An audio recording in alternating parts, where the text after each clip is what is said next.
कगार पर आ जाता है और गहरे शॉक की वजह से उसकी जान हलक में अटक जाती है। जैसे ही भारी प्रेशर की वजह से सिस्टम टूटने लगता है, साइंटिस्ट घबराकर आगे दौड़ते हैं ताकि ये पक्का कर सकें कि उस स्टूडेंट को कोई नुकसान न पहुंचे। लेकिन जब वे आखिरकार वहां पहुंचते हैं तो हैरानी के मारे अपनी जगह पर जम जाते हैं। उन्हें उस जगह पर किशमिश की तरह सिकुड़ा हुआ एक टुकड़ा मिलता है जहां पहले वो डेमन हार्ट हुआ करता था, क्योंकि वो जरूरत से ज्यादा इस्तेमाल की वजह से पूरी तरह जल चुका था। ऐसा लगता है कि चेन ने शायद उसे कुछ ज्यादा ही डरा दिया था। फिर भी वो आखिरकार उसे खा जाता है और उसे किसी की भी रैंक देखने की एबिलिटी के साथ साथ आसपास के खतरों की वार्निंग मिलने लगती है।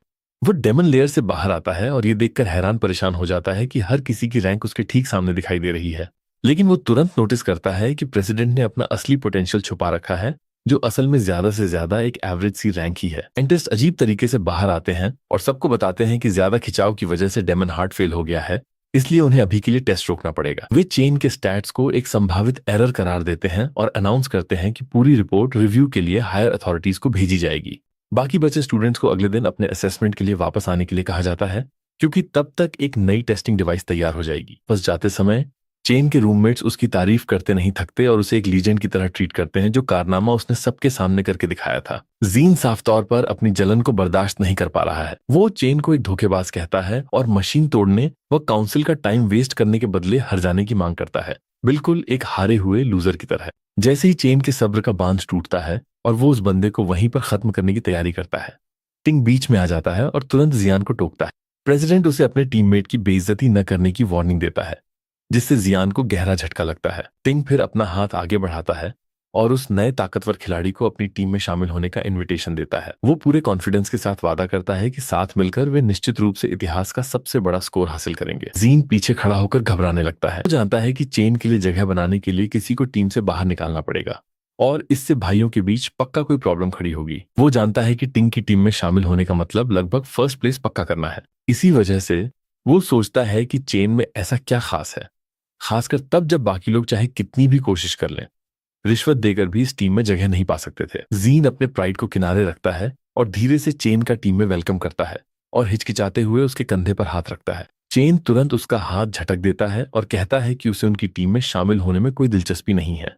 इस जवाब से जियान के पसीने छूट जाते हैं, जबकि टिंग चुपचाप ये सब देखता रहता है। जीन चेन पर भड़क जाता है और कहता है कि उसे अंदाजा भी नहीं है कि वो क्या ठुकरा रहा है, और याद दिलाता है कि उनकी टीम पूरे स्कूल में सबसे बेस्ट है। चेन अपनी पीठ घुमाता है और वहां से जाने लगता है। वो कहता है कि इससे उनका कोई लेना देना नहीं है और उनके ग्रुप को बहुत ज्यादा शोर मचाने वाला बताता है। वो उनसे कहता है कि उसे दोबारा परेशान न करे। इतनी बुरी तरह रिजेक्ट होने के बाद जियान गुस्से से उबलने लगता है। जल्द ही पूरे स्कूल में चेन के रिजेक्शन को लेकर बातें होने लगती हैं।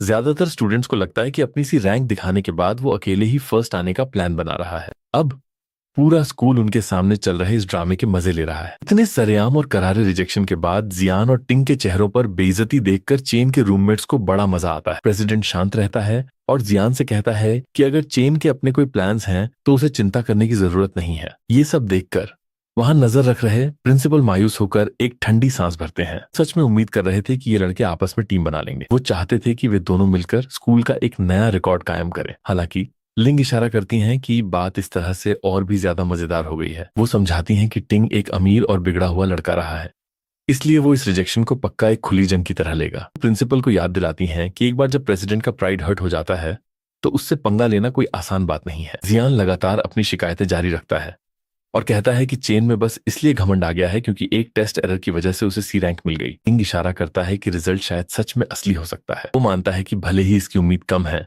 फिर भी वो किसी को अपनी फर्स्ट पोजीशन नहीं लेने दे सकता। जियान को याद आता है कि चेन शायद एक नॉर्मल स्टूडेंट है जिसके पास कोई असली लड़ाई का एक्सपीरियंस नहीं है। दूसरी तरफ काउंसिल मेंबर्स एलीट लोग हैं जिन्होंने ताकतवर बनने के लिए एक डीमन लेयर के अंदर सीक्रेट ट्रेनिंग की है। वो चेन को उसकी बदतमीजी के लिए सबक सिखाने का सजेशन देता है। टिंग उसे बीच में ही रोक देता है और पूछता है कि क्या उसे सच में लगता है कि उनका प्रेसिडेंट इतना छोटा सोच रखने वाला है, जिनको अपनी गलती का एहसास होता है और वो माफी मांगता है। टिंग फिर उनके कैरियोके प्लान्स को कैंसिल कर देता है और जियान को खुद ही सिचुएशन संभालने के लिए कहता है। वो रूखेपन से कहता है कि जियान जो कुछ भी करेगा उससे टिंग का कोई लेना देना नहीं होगा। चेन तुरंत उस छिपे हुए मैसेज को समझ जाता है। इसके तुरंत बाद एक जासूस जियान के पास आता है। वो रिपोर्ट देता है कि चेन पहले ही कुछ समय के लिए घर जाने के लिए स्कूल से निकल चुका है।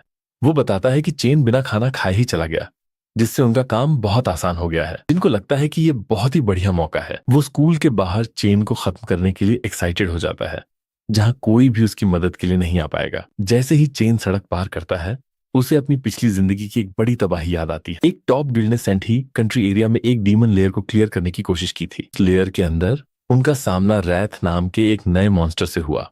उस मॉन्स्टर ने बिना किसी बड़ी लड़ाई के पूरी टॉप टीम का सफाया कर दिया था। फिर वो मॉन्स्टर इंसानों की दुनिया में भाग गया और हर तरफ भारी तबाही मचाई। भले ही उसकी यादें थोड़ी धुंधली हैं, लेकिन चेन इस लाइफ में उसी डीमन लेयर को ढूंढने के लिए पूरा मन बना चुका है। अपने प्लान को शुरू करने के लिए चेन को बहुत सारे पैसों की जरूरत है। वो सीधे मिथ्रिल मॉन्स्टर एक्सचेंज सेंटर की तरफ चल पड़ता है। उसे याद आता है कि ये एक्सचेंज सेंटर फ्यूचर में पूरे देश का सबसे बड़ा ट्रेडिंग हब बनने वाला है। इस दुनिया में किसी अवेकनर की ताकत उसके वेपन्स और गियर की क्वालिटी पर डिपेंड करती है। इन आइटम्स को खरीदने और बेचने के लिए एक्सचेंज सेंटर सबसे बढ़िया जगह है। लेकिन चेन इस जगह को अपने बड़े गोल्स को पूरा करने से पहले जल्दी से कुछ पैसे कमाने का जरिया समझता है।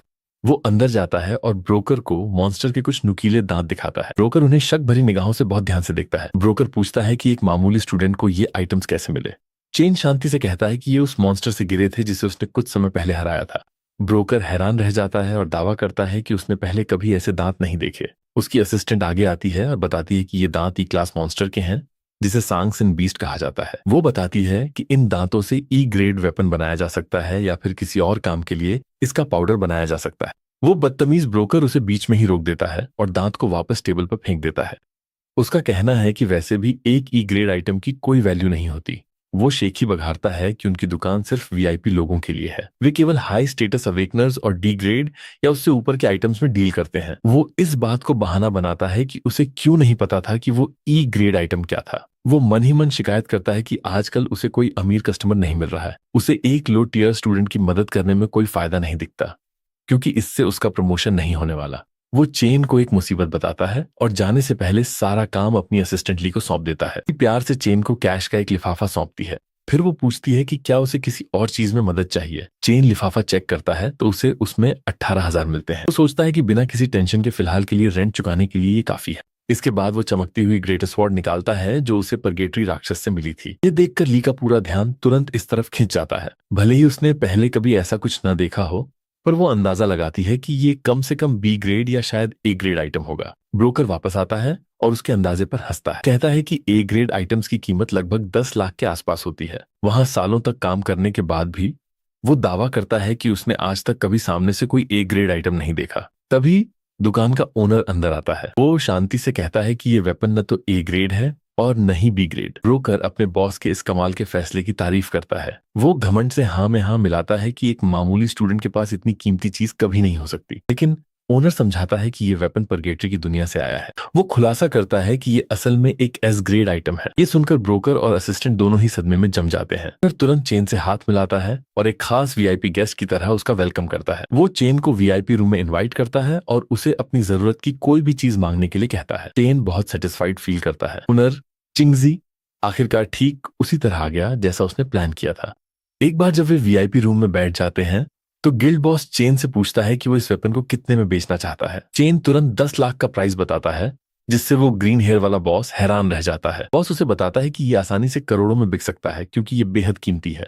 हालांकि चेन समझाता है कि वो सिर्फ 1 महीने के लिए $10 लाख का लोन लेने के लिए इस ग्रेटेस्ट स्वॉर्ड को गिरवी रखना चाहता है। इससे वो आदमी और भी ज्यादा हैरान हो जाता है। समझ आ जाता है कि चेन बहुत स्मार्ट है और वो सोचता है कि ये लड़का आखिर है कौन। चेन आगे कहता है कि वो 30 दिनों में मेन अमाउंट चुका देगा और ब्याज उसके अगले महीने देगा। जवाब देने से पहले गिल्ड बॉस लड़की को बाहर जाने के लिए कहता है ताकि वे अकेले में बिजनेस की बात कर सकें। उसके जाने के बाद वो आदमी बताता है कि उसे पता है कि चेन नेशनल अवेकनर यूनिवर्सिटी में पढ़ता है, जहां सीनियर स्टूडेंट्स ग्रेजुएट होने वाले हैं। वो आगे कहता है कि उसे पता है कि ग्रेजुएशन टेस्ट 30 दिनों में है और उसका प्राइज मनी ठीक 10 लाख है। बॉस फिर सीधे चेन से पूछता है कि क्या उसे पूरा भरोसा है कि वो उस टेस्ट में फर्स्ट आएगा। गिल्ड बॉस को समझ आ जाता है कि चेन को पैसों की सख्त जरूरत है और वो ऐसा तभी कर रहा है जब उसके पास कोई दूसरा रास्ता नहीं बचा। आखिर में वो चेन को बिना किसी ब्याज के तुरंत 15 लाख उधार देने का ऑफर देता है। अपना हाथ आगे बढ़ाते हुए वो मुस्कुराता है और कहता है कि ये एक खूबसूरत दोस्ती की शुरुआत होगी।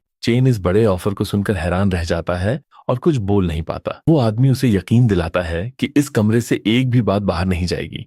वो बदले में बस इतना चाहता है कि जब भी चेन को कुछ और ट्रेड करना हो वो सीधे उसी की गिल्ड में आए। चेन मन ही मन सोचता है कि इस आदमी ने इतनी आसानी से सब कुछ समझ लिया, फिर भी उसने उसे धोखा देने की कोशिश नहीं की। उसे समझ आता है कि ये गिल्ड बॉस फ्यूचर में इतना बड़ा आदमी क्यों बनता है। चेन उससे हाथ मिलाता है क्योंकि उसे एहसास होता है कि अगर वो डीमन लॉर्ड को हराना चाहता है तो उसे ताकतवर दोस्तों की जरूरत पड़ेगी। कुछ ही पलों में कॉन्ट्रैक्ट साइन हो जाता है और पैसा तुरंत उसके अकाउंट में ट्रांसफर कर दिया जाता है। गिल्ड बॉस फिर पूछता है कि क्या उसे टेस्ट के लिए कोई वेपन उधार चाहिए, क्योंकि उसने अपना वेपन तो गिरवी रख दिया है। भले ही गिल्ड के पास कोई एज रैंक गियर नहीं है, फिर भी उनके पास चुनने के लिए कई बढ़िया क्वालिटी के रैंक इक्विपमेंट्स हैं। चेन उससे कहता है कि चिंता करने की कोई बात नहीं है।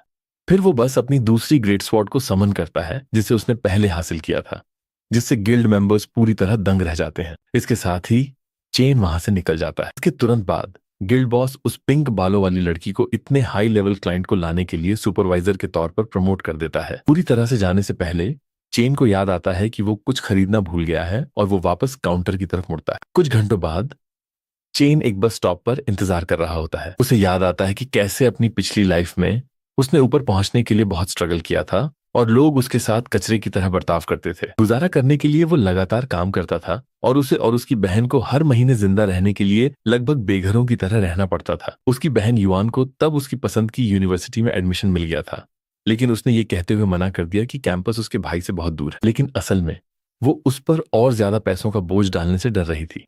वापस प्रेजेंट में वो सोचता है कि वो अभी तक क्यों नहीं आई और आसपास देखने लगता है। भी एक आवाज आती है जो उसे एग्जिट के बजाय एंट्रेंस के पास ढूंढने के लिए बेवकूफ कहती है। ये युआन है। अपना बड़ा सूटकेस खींचते हुए वो उसे बताती है कि वे फिर से कंगाल हो चुके हैं क्योंकि रेंट की वजह से उनके सारे पैसे खत्म हो गए। लेकिन चेन बस पूरी तरह से शॉक होकर वहां खड़ा रहता है क्योंकि उसने उसे 7 साल बाद देखा है। उससे अपने बैग्स उठाने में मदद करने के लिए कहती है। कोई रिस्पॉन्स न मिलने पर वो उसका ध्यान खींचने के लिए उसके चेहरे के सामने अपना हाथ हिलाती है।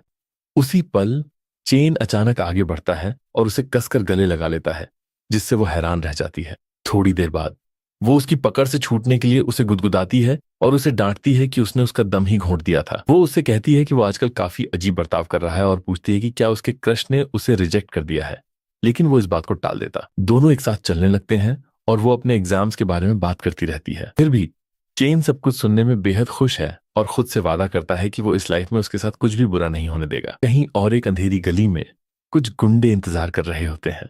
जब ये कंफर्म हो जाता है कि चेन इसी इलाके से गुजरेगा तो उनका लीडर जियान अपने आदमियों से छुपकर रहने को कहता है ताकि वे मिलकर उस पर हमला कर सकें। चेहरे पर एक पागल जैसी स्माइल के साथ वो खुद से कहता है कि वो चेन को उसकी हरकत की सजा जरूर देगा। उनमें से एक गुंडा पूछता है कि अगर बात ज्यादा बढ़ गई तो क्या वे किसी मुसीबत में पड़ जाएंगे। क्लाउड असैसिन जवाब देता है कि शुरू में वो सिर्फ उसे सबक सिखाना चाहता था, लेकिन उनकी पिछली मुलाकात ने उसे सच में बहुत गुस्सा दिला दिया है। चेन ने जिस तरह उसकी बेइज्जती की थी उसे याद करते हुए वो अपने गुंडों से कहता है कि कुछ मजा उसके लिए भी छोड़ें और हमारे हीरो को ऐसा सबक सिखाने की कसम खाता है जिसे वो कभी नहीं भूलेगा। चेन खुद के सबसे बेस्ट क्लाउड असैसिन होने की शेखी बघारता है और अपने टारगेट के चेहरे पर लाचारी देखने के ख्याल से ही उसके मुंह में पानी आ जाता है। जैसे ही चेन और उसकी बहन साथ चलते हैं, यून कहती है कि वो आजकल अजीब बर्ताव कर रहा है और पूछती है कि क्या एग्जाम्स की वजह से वो स्ट्रेस में है। वो जल्दी से बात को टालते हुए चिढ़ाती है कि उसके जैसे कमजोर लड़के को ज्यादा नहीं सोचना चाहिए। वो उसे खुद उसकी दी हुई सलाह याद दिलाती है कि चाहे कुछ भी हो जाए बस आगे बढ़ते रहो और बाकी सब किस्मत पर छोड़ का मूड ठीक करने के लिए। जैसे ही वे एक गली में एंटर करते हैं वो एक मोटिवेशनल गाना गाने लगती है। चेन सुखद हैरान होता है कि उसने इतनी आसानी से उसके बदले हुए मूड को भांप लिया, हालांकि उसे पता है कि वो अभी भी उसकी अवेकन पावर्स और नए पैसों के बारे में नहीं जानती है। जब वो पूरे कॉन्फिडेंस के साथ जवाब देता है कि वो ठीक है तो वो सोचती है कि कहीं ये सिर्फ उसका मेल प्राइड तो नहीं बोल रहा। यून अपना सिर हिलाती है और मन ही मन सोचती है कि उसका भाई आखिरकार अब बड़ा हो रहा है। तुम उनके पीछे पीछे चलते हुए एक गुंडा जियान को बताता है कि उनका टारगेट एक लड़की के साथ है। ये जानकर जियान बहुत ज्यादा एक्साइटेड हो जाता है क्योंकि वो जानता है कि इस गली में कोई कैमरा नहीं है और वे पकड़े नहीं जाएंगे। हालांकि चेन तुरंत उनके बुरे इरादों को भांप लेता है और समझ जाता है कि ये स्टूडेंट काउंसिल के वही बदमाश हैं। कुछ वायरलेस ईयरबड्स निकालकर वो उन्हें अपनी बहन के कानों में लगा देता है। वो उससे कहता है कि वो एक ऐसा गाना सुने जो उसे हाल ही में पसंद आने लगा है। इससे वो हैरान रह जाती है क्योंकि वो बहुत कम ही म्यूजिक सुनता है, लेकिन वो उसे बेहतर ढंग से समझने के लिए उसकी बात मान लेती है। चेन फिर पीछे मुड़ता है और धीरे धीरे आगे बढ़ रहे बदमाशों को घूर कर देखने लगता है। यून के कानों में म्यूजिक बजने के साथ ही गुंडे आगे बढ़ते हैं और लड़ाई शुरू हो जाती है। चेन तुरंत अपनी लाइटनिंग क्लास में स्विच कर लेता है। वो सोचता है कि उसने 7 साल पहले अपनी बहन को खो दिया था और वो उसे अभी वापस मिली है। गुस्से से भरा हुआ वो सोचता है कि इन लोगों की उन पर हमला करने की हिम्मत कैसे हुई और वो बिजली की रफ्तार से आगे बढ़ता है। वो पहले गुंडे को इतनी जोर से किक मारता है कि वो हवा में उड़ जाता है, जिससे बाकी लोगों के पसीने छूट जाते हैं। अपनी मुट्ठी में ताकत भरता है और लगातार 3 लोगों को पंच मारता है और चौथे को एक खतरनाक नी स्ट्राइक से ढेर कर देता है। एक हिम्मत दिखाने वाला गुंडा हमला करने की कोशिश करता है, लेकिन चेन बस उसका हाथ पकड़ लेता है। बिना किसी मेहनत के वो उसे सूखी नूडल की तरह तोड़ देता है। वो लड़का दर्द से चिल्लाता है, लेकिन तभी उसकी नाक पर एक करारा पंच पड़ता है। अपने आदमियों को इस तरह पिटते देखकर जियान शॉक में जम जाता है और सोचता है कि चेन इतना ताकतवर कैसे हो गया। चेन यही नहीं रुकता, वो क्लाउड असैसिन की तरफ बढ़ते हुए दाएं बाएं पंच बरसाना जारी रखता है। जब चेन आखिरकार उसके पास पहुंचता है तो जियान खुद को समझाने की कोशिश करता है कि वो दुनिया का सबसे बेस्ट असैसिन है और वो हार नहीं सकता। हमारा हीरो एक जोरदार पंच मारकर उसे तुरंत हकीकत में वापस ले आता है, जिससे वो उड़ता हुआ दूर जा गिरता है। वो तेजी से आगे बढ़ता है और लगातार कई पंच मारता है, जिससे जियान के कई दांत टूट जाते हैं। क्लाउड असैसिन जमीन पर लुढ़कते हुए जाता है और सीधे दीवार से टकराता है। ऊपर देखता है तो उसे चेन एक डीमन की तरह सीधे अपनी तरफ घूरते हुए नजर आता है। चेन हारे हुए जियान को नीचे देखता है और उस कचरे को याद दिलाता है कि उसने पहले ही उसे दूर रहने की वार्निंग दी थी। उसकी आंखों में सीधे देखते हुए वो पूछता है कि क्या इस दिमाग से पैदल इंसान को इंसानों की भाषा समझ नहीं आती। बुरी तरह पिटने के बाद उस घमंडी असैसिन को अब अपने पैर महसूस नहीं हो रहे हैं और उसकी बॉडी की आधी हड्डियां पूरी तरह टूट चुकी हैं। ये एहसास होने पर कि उसने बिल्कुल गलत इंसान से पंगा ले लिया है, वो बड़ी मुश्किल से एक कमजोर सी माफी मांगने की कोशिश करता है। तुरंत उसका मुंह बंद करा देता है, उसका कॉलर पकड़ता है और उसके चेहरे पर एक ठंडी खंजर रख देता है। चेन की आंखों में देखते हुए उस तथाकथित टॉप असैसिन को साफ नजर आ जाता है कि इसके अंदर जान से मारने की जरा सी भी हिचकिचाहट नहीं है। ये किसी नॉर्मल हाई स्कूल स्टूडेंट का ऑरा नहीं है। जान सोचने पर मजबूर हो जाता है कि आखिर कैसे बुरे दौर ने एक इंसान को चेन जैसे मॉन्स्टर में बदल दिया होगा। नफरत भरे ठंडे लहजे में चेन उस पस्त पड़े लड़के से कहता है कि अगर वो इस डरावने सपने को दोबारा नहीं देखना चाहता तो उसकी बातों को ध्यान से याद रखे। अगर उन्होंने फिर कभी कोई बेवकूफी की तो वो उन्हें खत्म करने में एक पल भी नहीं सोचेगा। अपनी आखिरी वार्निंग देते हुए वो जोर देने के लिए एक और डरावनी शर्त जोड़ता है, अगर वे उसकी बहन के एक मील के दायरे में भी आए तो वो उनके करीबी लोगों को एक एक करके ढूंढकर खत्म कर देगा। अपना मैसेज देने के बाद वो खंजर गिरा देता है और बैकग्राउंड गाना खत्म होने से पहले ही आराम से वापस यूनाई के पास चला जाता है। इसी बीच उसकी बहन इमोशन से पूरी तरह घिर जाती है और गाने के दुखद और अकेलेपन वाले लिरिक्स को सुनकर उसकी आंखों में आंसू आ जाते हैं। वो ये सोचकर रोती है कि इतने सालों में उसके भाई ने न जाने क्या क्या झेला होगा जो वो इतना बदल गया है। वो ये भी सोचती है कि क्या उस समय उसकी तरफ से मिली मदद काफी नहीं थी। अपने आंसू पोंछते हुए वो मुड़ती है और उसे अच्छे से डांटने का मन बनाती है, लेकिन जैसे ही उसकी नजर उसके हाथ में मौजूद गिफ्ट पर पड़ती है वो बोलते बोलते रुक जाती है। वो चमकदार गोल्ड प्लेटेड पेन जिसके सपने वो हमेशा से देखती थी वो ठीक उसके सामने था। यून एक्साइटमेंट के मारे लाल हो जाती है। उसे यकीन नहीं हो रहा कि उसके भाई ने सच में उसके लिए वो लेटेस्ट होलोग्राफिक मैजिक पेन खरीदा है जिसकी कीमत उनके महीने के पूरे रेंट से भी ज्यादा है। उसका ये प्यारा रिएक्शन देखकर चेन का दिल खुश हो जाता है। उसके चेहरे से साफ लग रहा है कि वो इसे वापस नहीं करना चाहती, भले ही रेंट बकाया होने के कारण ऐसा करना सही फैसला होता। उसके पीछे अपनी मुट्ठी भींचते हुए चेन मन ही मन कसम खाता है कि वो इस लाइफ में अपनी बहन की मुस्कान को बचाए रखेगा और उसका ड्रीम स्कूल में जाना पक्का करेगा। घर वापस आकर यूनाई खुशी खुशी घंटों हवा में चमकती हुई होलोग्राफिक ड्राइंग्स बनाती रहती है। उसे देखते हुए उसका बड़ा भाई आराम से उसके हाथ का बना रामेन खाता है और इस बात से बेहद खुश होता है कि उसे गिफ्ट पसंद आया। फिर भी उन्हें अपनी सिचुएशन का ख्याल आता है और वो परेशान होती है कि जब अगले महीने का रेंट भी नहीं चुकाया गया है तो उसने उस पर इतने पैसे क्यों खर्च किए। के जवाब में चेन गर्व से मुस्कुराता है और खुलासा करता है कि पूरे साल का रेंट पहले ही पूरा चुका दिया गया है। वो आराम से शेखी बघारता है कि एक दोस्त के साथ उसका छोटा सा बिजनेस आजकल काफी फायदे में चल रहा है, लेकिन यून तेज दिमाग की है और तुरंत उसे शक भरी नजरों से देखती है। उसे साफ तौर पर इस मनगढ़ंत बिजनेस स्टोरी पर भरोसा नहीं होता। इसके बावजूद वो इस बात को और ज्यादा नहीं खींचती। सच कहें तो उसे याद भी नहीं है कि आखिरी बार उसका बड़ा भाई इस तरह खुलकर कब हंसा था। एक कंधे पर प्यार से हाथ रखते हुए वो एक सिंपल सी रिक्वेस्ट करती है। वो जो कोई भी सीक्रेट काम कर रहा है बस उसे ध्यान रखना होगा कि वो खुद को थका न डाले। इसी बीच एक शांत एक्वेरियम में स्टूडेंट काउंसिल प्रेसिडेंट टिंग अपनी कजिन के साथ एक हैरान करने वाली न्यूज शेयर करता है। शहर के सबसे बेस्ट डॉक्टर्स ने डिक्लेयर कर दिया है कि उनका टॉप असैसिन इतना गंभीर रूप से घायल है कि वो ठीक नहीं हो सकता। उसकी बॉडी की आधे से ज्यादा हड्डियां इस कदर टूट चुकी हैं कि उन्हें ठीक नहीं किया जा सकता। उसका चेन से लड़ना पहले ही अजीब था, लेकिन लड़ाई के बाद उसकी बॉडी की ऐसी हालत देखना बेहद हैरान करने वाला है। उसकी कजिन इस पर बिल्कुल ठंडी और बेरुखी से रिएक्ट करती है। उसे बस इस बात का अफसोस है कि अब उनकी टीम में शामिल होने वाले एलीट ग्रेजुएट स्टूडेंट्स की संख्या कम हो गई है। लेकिन प्रेसिडेंट भी उतना ही बेरहम है। वो ये कहते हुए बात टाल देता है कि बिना किसी फालतू एनपीसी के बोझ के वो असल में और बेहतर परफॉर्म कर पाएगा। तभी उनके अंकल, जो एकेडमी के डायरेक्टर ऑफ एम्प्लॉयमेंट भी हैं, बोलना शुरू करते हैं। डायरेक्टर गोंग शुआन शांति से हमारे हीरो के हालिया एक्शन को लेकर अपनी ऑफिशियल रिपोर्ट पेश करते हैं। रैंकिंग सेरेमनी में हुई गड़बड़ी पर उनकी डिटेल्ड इन्वेस्टिगेशन आखिरकार पूरी हो चुकी है और इसके नतीजे बिल्कुल साफ हैं। चेन सच में खुद स्टूडेंट काउंसिल प्रेसिडेंट से भी ऊपर रैंक करता है। ये बड़ा खुलासा उस पूर्व टॉप स्टूडेंट को पूरी तरह से हैरान कर देता है। फिर डायरेक्टर एक गंभीर सलाह देता है और बताता है कि टिंग के पिता ने पर्सनली अलायंस के वाइस चेयरमैन से उसके आने वाले कॉम्बैट एग्जाम के परफॉर्मेंस को इवेल्युएट करने की रिक्वेस्ट की है।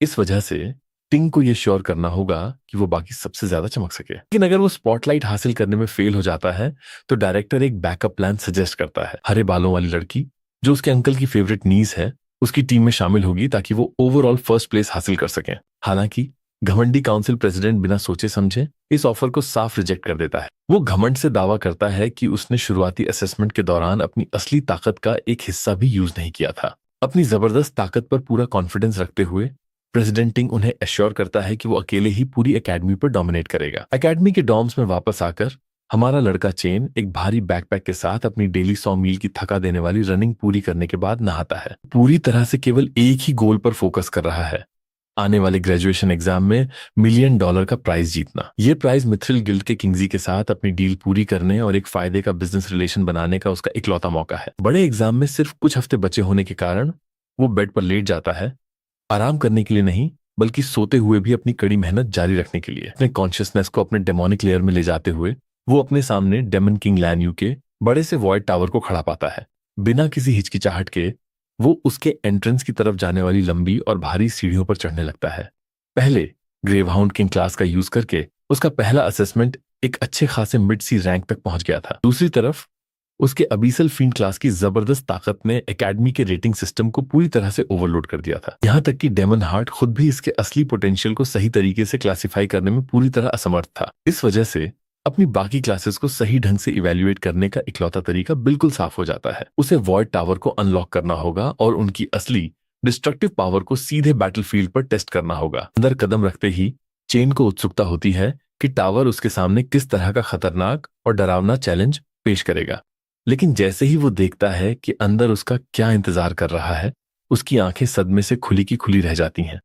वो एक अजीब डायमेंशन में पहुंच जाता है जहां वो स्पेस में तैरते हुए एक बड़े से सफेद प्लेनेट के ऊपर खड़ा होता है। जैसे ही वो अपना पहला कदम उठाता है, वो एक घुटने के बल गिर जाता है और खुद को सीधा खड़ा रखने में उसे भारी मुश्किल होती है। फॉलन स्टार वेस्ट में ग्रेविटी अर्थ से 10 गुना ज्यादा है और चेन अपनी हड्डियों की गहराई तक इस भारी दबाव को महसूस करता है। पीछे टावर का एंट्रेंस गायब हो जाता है।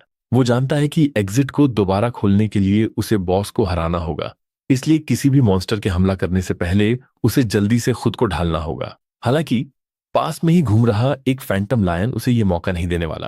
कोई दूसरा रास्ता न होने के कारण चेन तुरंत अपनी लाइटनिंग क्लास में स्विच कर लेता है। लायन उस पर झपटता है, लेकिन वो बाल बाल बचते हुए सीधे उसके कंधे पर वार कर देता है। जानवर गुस्से में दहाड़ता है, लेकिन इस वार से ज्यादा डैमेज नहीं होता क्योंकि ये उसके नाजुक अंगों पर नहीं लगा था। उसे जल्दी ही एहसास हो जाता है कि उसके अटैक भी उसकी मौजूदा मूवमेंट की तरह ही धीमे और सुस्त हैं। फैंटम लायन उसे आसानी से जमीन पर दबोच लेता है और उसे काटने के लिए आगे बढ़ता है। पता चलता है कि इन मॉन्स्टर्स ने खुद को इस हैवी ग्रेविटी के हिसाब से कितनी अच्छी तरह ढाल लिया है। वो एक पल के लिए लायन को अपना हाथ चबाने देता है और फिर तुरंत अपनी अबीसल फील्ड क्लास में स्विच कर लेता है। ये चेंज उसे तुरंत एक अलग तरह का स्टैट बूस्ट दे देता है। थोड़ी स्पीड कम करके वो भारी मात्रा में स्ट्रेंथ और स्टेमिना हासिल कर लेता है, जिसकी उसे क्लोज कॉम्बैट के लिए सख्त जरूरत थी। क्लास बदलना उस आक्रामक जानवर को जमीन पर पटक देता है, जिससे लड़ाई तुरंत उसके फेवर में आ जाती है। राक्षसा का ग्रेविटी मैनिपुलेशन बेहद काम का साबित होता है। 10 गुना नॉर्मल ग्रेविटी वाले प्लेनेट पर 3 गुना का मल्टीप्लायर बहुत ही खतरनाक ताकत से प्रहार करता है। लायन गुस्से में दहाड़ता है, लेकिन चेन कोई रहम नहीं दिखाता और उसे सीधे जमीन में कुचल देता है। इसके बाद वो सांस लेने के लिए जमीन पर पसर जाता है। गलटनी उसे एक लेवल अप नोटिफिकेशन देकर सरप्राइज करती है, जिसका वो पूरी तरह हकदार था। फिर उसे पता चलता है कि हर क्लास की एक स्टार रेटिंग होती है। स्टार्स की संख्या दिखाती है कि उस क्लास में स्विच करने पर उसके स्टैट्स कितने बूस्ट होते हैं। इस समय उसके सभी ऑप्शंस में से परगेटरी राक्षसा के पास सबसे ज्यादा स्टार्स हैं।